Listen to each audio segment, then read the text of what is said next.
Кайрылы күн, құрметті оқырмандарым.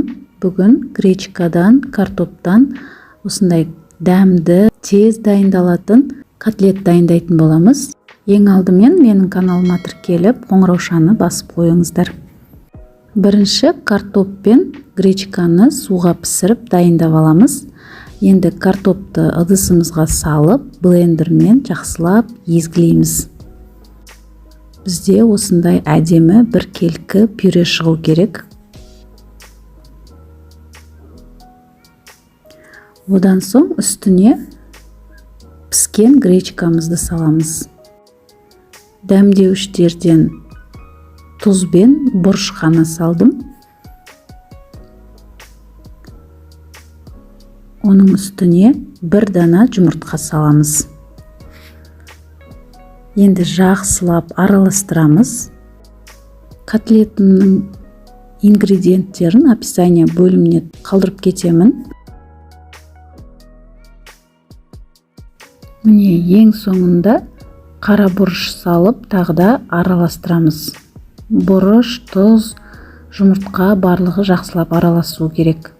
Енді мен үлкендеу ыдысқа осындай панировочный сухариді салып, бір ыдысқа су дайындап қойдым. Міндетті түрде қолымызды суға батырып отырып, котлетіміздің пішінін жасап, сухариге салып, екі шетінде аунатып аламыз. Енді алдын ала біз газға табағымызды қойып, ішіне май құйып, қыздырып, осылай котлеттің пішінін жасаған бетте бірденен қуырамыз. Өйткені біздің котлетіміз өте жұмсақ болады, піспеген түрі. Сіздерге рецепт ұнап жатқан болса, поделицаны басып, WhatsApp желісіне таратып қойларыңызды сұраймын. Бұл котлетті қызып тұрған майдың қасында тұрып жасау керек. Осылай жасаған бетте сухариге аунатқаннан кейін бірденен майға салып қуырып аламыз. Міне біздің котлетіміздің бір жақ беті қуырылды, қызарғанша қуырамыз. Енді екінші бетінде осылай қызартып қуырамыз. Біздің котлетіміз дайын. Ыдысқа қағаз салфетка төсеп, котлетімізді салып аламыз.